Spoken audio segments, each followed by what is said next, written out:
இங்க ஒரு நபர் தன்னோட பாஸ் பேசிட்டு அவரோட வீட்டுக்கு வராரு. சார் உங்ககிட்ட என் ஒய்ஃப் அக்கௌண்ட்டுக்கு 3 லட்சம் ரூபாய் காசு போட சொன்னே போட்டிங்களா அப்படின்னு சொல்லிட்டு கேக்குறாரு.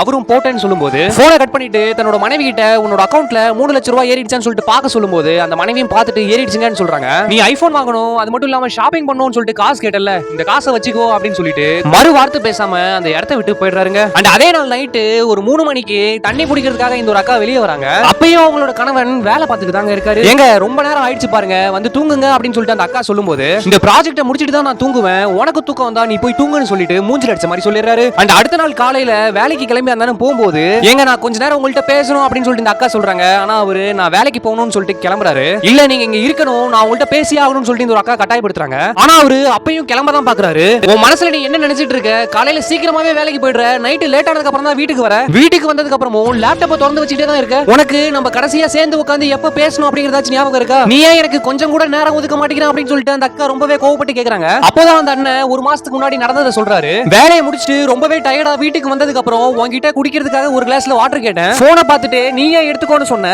நம்ம குடும்பத்துக்காக தானே கஷ்டப்பட்டு வேலைக்கு போயிட்டு வரேன், எனக்காக ஒரு கிளாஸ் வாட்டர் கூட எடுத்துட்டு வர மாட்டியா அப்படின்னு சொல்லிட்டு சொல்லும்போது நீ வேலைக்கு போயிட்டு அப்படி என்ன சாதிச்சிட்ட மாதிரி பேசுற, என் ஃப்ரெண்ட்ஸ் எல்லாரும் வாரம் வாரம் ஷாப்பிங் போறாங்க, அதுவும் கார்ல போறாங்க, ஐபோன் வச்சிருக்காங்க, ஆனா உனக்கு இதுல ஒண்ணு கூட வாங்கி தரதுக்கு துப்பு இல்ல அப்படின்னு சொல்லிட்டு அந்த அண்ணனை இழிவுபடுத்துற மாதிரி பேசுறாங்க. சரி உனக்கு என்னெல்லாம் வேணுமோ அதை ஒரு பேப்பர்ல எழுதி கொடு அப்படின்னு சொல்லிட்டு ஒரு அண்ணன் கேட்கும்போது கொஞ்சம் கூட கூச்சப்படாம அவங்களுக்கு என்னெல்லாம் வேணுமோ அதை ஒரு பேப்பர்ல எழுதி உடனே தராங்க. சரி இது எல்லாத்தையும் நான் உனக்கு வாங்கி தரேன்னு அந்த அண்ணனும் சொல்லிடுறாரு. நீ கொடுத்த லிஸ்ட்ல இருக்க எல்லாத்தையும் உனக்கு செய்யணும் அப்படிங்கிறதுக்காக தான் நான் ராவு பகலுமா கஷ்டப்படுறேன், ஆனா நீ இப்போ உன் கூட டைம் ஸ்பெண்ட் பண்ண மாட்டேங்கிற அப்படின்னு சொல்லி சண்டை போடுற, உன் கூட டைம் ஸ்பெண்ட் பண்ணும் அப்படிங்கிறது இந்த லிஸ்ட்ல இல்லவே இல்லையா அப்படின்னு சொல்லிட்டு அந்த அண்ணன் சொல்லும்போது அண்ட் அப்பதான் அந்த அக்கா அவங்க பண்ண மிஸ்டேக்க புரிஞ்சுக்கிறாங்க. அண்ட் வேகமா போயிட்டு அந்த லிஸ்ட்டை வாங்கி கிழிச்சு போட்டு நான் இப்படி பண்ணிருக்க கூடாது, நான் என்னோட தப்பை புரிஞ்சுக்கிட்டேன் அப்படின்னு சொல்லிட்டு தன்னோட கணவன் கிட்ட மன்னிப்பு கேக்குறாங்க. அண்ட் நீங்க சொல்லுங்க மக்களே, யார் மேல தப்பு இருக்குன்னு.